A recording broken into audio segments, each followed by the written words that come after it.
उम्र के लोगों को एक बात कहते हुए सुना है, आपने भी सुना होगा। वो क्या कहती है, अरे भैया हमारा क्या, हमारी उम्र तो निकल गई, अब जो पाना था सब पा लिया, अब जो होना था हो गया। पर उनकी नजर में जो पाना था पा लिया, जो होना था हो गया। क्या है? संसार। बोले जो पाना था दुनिया में वो पा लिया। अब उनसे पूछे कि आपने क्या पा लिया ऐसा? क्या आपने भगवान की भक्ति कर ली? क्या आपने जीवन का उद्देश्य पूरा कर लिया जो आप कह रहे हैं कि जो पाना था पा लिया?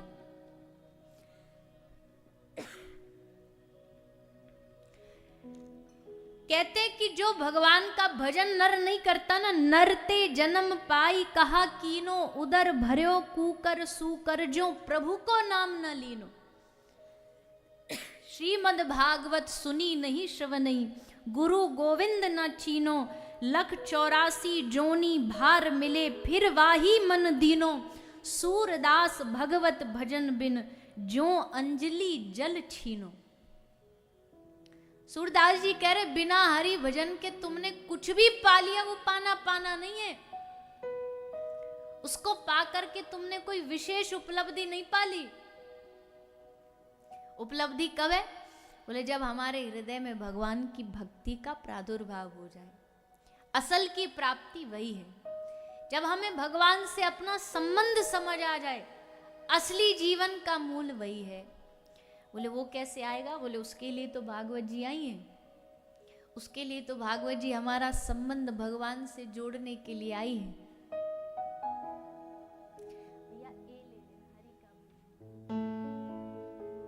उसीलिए भागवत जी हमारे जीवन में आती है।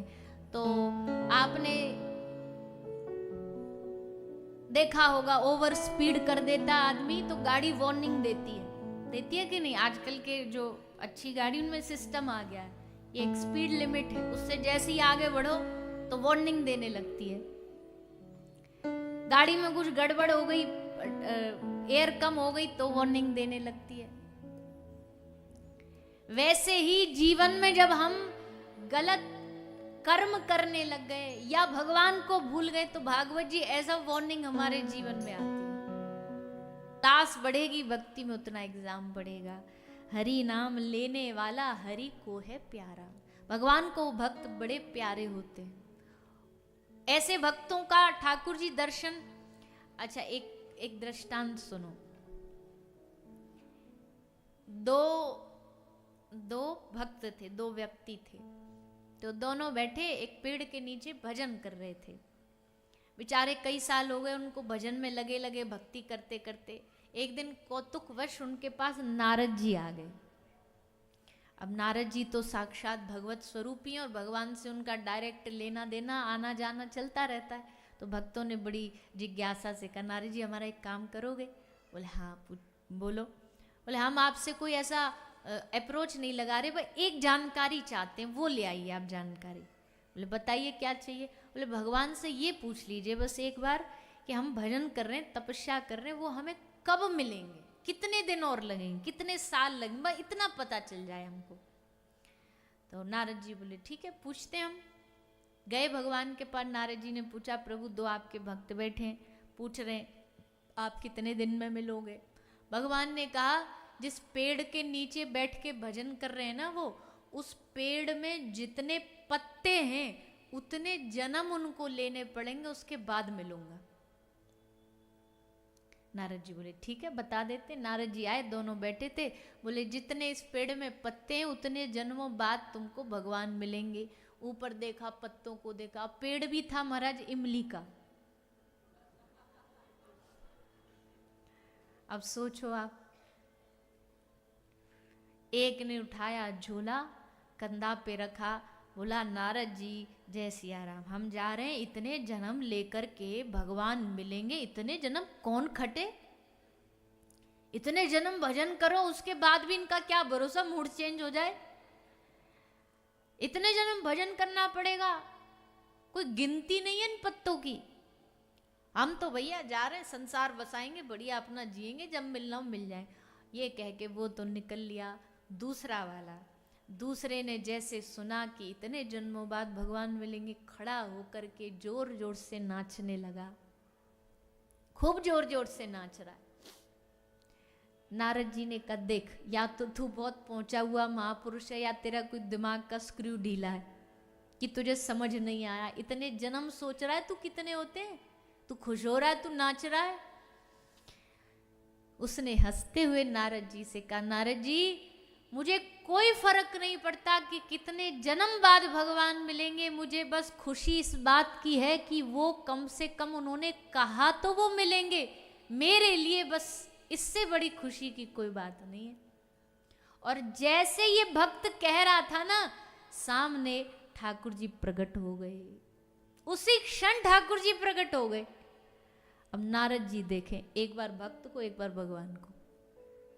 नारद जी बोले, प्रभु क्या खेल कर रहे हो, हमको झूठा साबित कर दिया ना। अब ये तो यही कहेगा कि नारद जी ने झूठ बोला, आपने हमसे तो कहा इतने जन्मों बाद दर्शन दूंगा और आप आज ही आ गए। भगवान ने कहा, ना ना नारद, मैं तो अपनी बात का पक्का हूं, मिलूंगा तो इतने जन्मों बाद, दर्शन देने तो इसको उतने जन्म बाद आऊंगा। आज मैं इसको दर्शन देने नहीं आया, आज मैं इसके दर्शन करने आया हूं कि ऐसे भी भक्त होते हैं हमारे, इसके दर्शन करने आए हूं। ऐसे भक्त कहाँ मिलते हैं? जैसे एक भक्त भगवान को ढूंढता है ना, भगवान भी ढूंढते हैं कोई अच्छा वाला भक्त मिल जाए। उनको भी लालच रहता है कि अच्छा कोई भक्त मिले, हमारा जीवन हमारा काम संभाले। कुछ ना कुछ लीला भगवान करते रहते भक्तों के साथ, ऐसे भक्तों के साथ। एक बार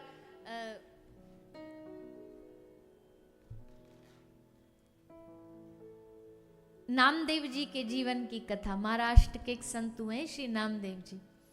तो नामदेव जी के जीवन की कथा, विट्ठल भगवान को भजते थे, पांडुरंगा।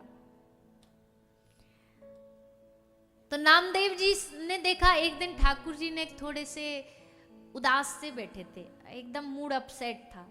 भगवान के जो भक्त होते भगवान की मूर्ति देख के समझ जाते हैं कि आज भगवान खुश हैं, आज रूठे हुए हैं, आज अपसेट हैं। तो पूछा उन्होंने पांडुरंगा को कि हे प्रभु, हे विट्ठला, क्या बात है? ठाकुर जी कह रहे हैं, नामा आज मोकू तेरी मैया के हाथ के मालपुआ खाने को मन कर रहे हो। तो नामदेव जी बोले, हम यहाँ ले आते हैं बनवा के। बोले ना, यहाँ तो हम बहुत परेशान है कि खड़े खड़े, तेरे घर जाके खानो चाह रहे हैं और थोड़ों ने चारपाई पे लेटनो चाह रहे हैं, आराम करनो चाह रहे हैं, 24 घंटा यही खड़े रहते हैं। और अगर आपने कभी सुना हो, पांडुरंग जो विट्ठल भगवान का स्थान है महाराष्ट्र में, वहां बड़ी अलग पद्धति की सेवा है ना। भगवान के ठाकुर जी का सोने का, जैसे जगन्नाथपुरी में होता है ना, ठाकुर जी को सोने का कोई समय नहीं है। कभी कभी ठाकुर जी को शयन में ही रात के 3 या 4 बज जाते हैं, कोई समय नहीं है। 1 घंटा सोएंगे फिर जग जाएंगे। हमारे ब्रज वाले ठाकुर तो सब सिस्टम से सोते हैं, क्योंकि ब्रज के ठाकुर सब बालक हैं। राधा रमन लाल, माँ के बिहारी लाल, सब छोटे से बालक हैं। तो इनका तो सब टाइम टेबल फिक्स है कि इतने बजे शयन आरती हो जाएगी, पर्दा लग जाएगा, फिर सुबह जगेंगे। पर पुरी हो गया, पांडुरंग भगवान का स्थान हो गया, यहाँ पर कोई वो नहीं है। तो बोले हम थक गए हैं। आप सोचो ना, भगवान भी तो 24 घंटा एक ही स्टाइल में खड़े खड़े एक ही तरह बांसुरी बजाते बजाते थकते तो होंगे। नामदेव को बोले, नामा हमारा एक काम करते। भक्त बोला, प्रभु आपके लिए तो जान न्यौछावर है। बोलो आप। बोले, जान नहीं चाहिए, बस एक काम कर दे, तू हमारी जगह पांडुरंग बन के खड़ा हो जाए एक दिन के लिए। हम तेरे घर जाएंगे, हम जाके मालपुआ खाएंगे तेरी मैया के हाथ को। नामदेव जी, ये कौन सी बड़ी बात है, बन जाते। वो बहुत बड़ी बात है। देख, पहली बात, कोई आए, बहुत लोग आएंगे, हजारों लोग आते हैं रोज, तेरे सामने खड़ा होके रोएंगे, हे भगवान, कुछ तुझे गाली देंगे कि हे भगवान तुमने हमारे साथ ये क्यों किया। चेहरे के एक्सप्रेशन बदलने नहीं चाहिए, कहीं पता चले उनका दुख देख के नहीं तू भी दुखी हो जा, पता चल जा रहे ठाकुर जी का तो मुंह तर रखा है। और पांडुरंग में एक नियम है, सुबह जब भगवान जगते हैं ना, तो उनके मुख पे थोड़ा सा माखन लगाया जाता है। पूरा माखन का लेप होता है मुख पर विट्ठल भगवान के। तो बोले कहीं लालच में आके ऐसे करके जी मत फेल लियो माखन पे, कहीं पतो चले सबरे पुजारी ने पकड़ के तू कूट डालो, कहीं लालच आ जाए जी माखन को तो खा ले, क्या परोसो। तो वो नहीं होना चाहिए, जरा भी हिलना डुलना नहीं चाहिए। कोई कुछ बढ़िया माल दान दक्षिणा चढ़ा गया तो खुश मत है जाइयो, हंस मत जाइयो, तो भैया नहीं तो सब गड़बड़ हो जाएगी। तो नामदेव जी ने कहा ठीक है प्रभु, जैसी आपकी इच्छा। तो नामदेव जी पांडुरंग बन के खड़े हुए और श्री ठाकुर जी जा करके नामदेव के घर भोग प्रसादी पा करके आते हैं।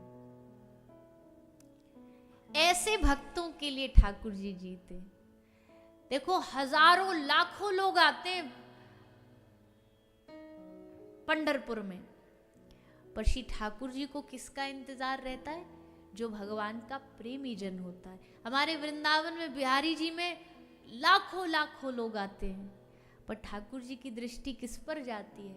जो ऐसे भक्त होंगे जिनके जीवन आधार ही भगवान होंगे, उन पर भगवान की दृष्टि जाती है।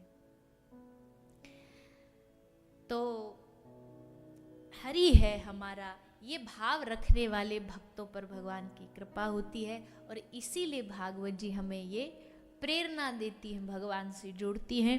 तो भागवत का प्रथम श्लोक सच्चिदानंद रूपाय विश्वोत्पत्त्यादि हेतवे तापत्रय विनाशाय श्री कृष्णाय वयम नमः। इसकी व्याख्या की जाती है, व्याख्या की गई है सच्चित आनंद रूपाय, ऐसे भगवान आनंद स्वरूप हैं। तापत्रय विनाशाय, विश्वोत्पत्त्यादि हेतवे, विश्व की उत्पत्ति पालन संहार करते हैं। सब प्रकार के जीवन के तापों को, दुखों को भगवान दूर करते हैं। दैहिक दैविक भौतिक ताप, इन सब दुखों को भगवान नष्ट करते हैं, दूर करते हैं। श्री कृष्णाय वयम नुमः।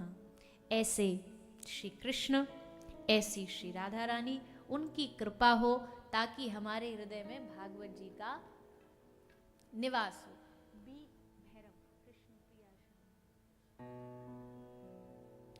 ऐसे श्री ठाकुर जी का हमारे हृदय में वास हो, ऐसी श्री राधा रानी का हमारे हृदय में वास हो।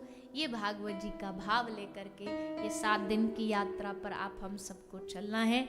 और ये भागवत का जो ग्रंथ है ये रसमय ग्रंथ है, ये पुराण प्रेममय ग्रंथ है। और प्रेम, भाव, रस, इन सबको प्रदान करने वाले सारे जगत में अगर कोई है तो श्री ठाकुर जी हैं। और उन श्री ठाकुर जी को भी वो रस प्रदान करने वाला अगर कोई है तो वो साक्षात हमारी श्री राधा रानी है। तो राधा रानी से प्रार्थना करें कि हमें हमारे हृदय में भागवत जी के भाव को हम बिठा सके, ऐसी कृपा हम पर करिए। तो सभी 2 मिनट श्री राधा रानी का ध्यान करते उनको प्रणाम करेंगे।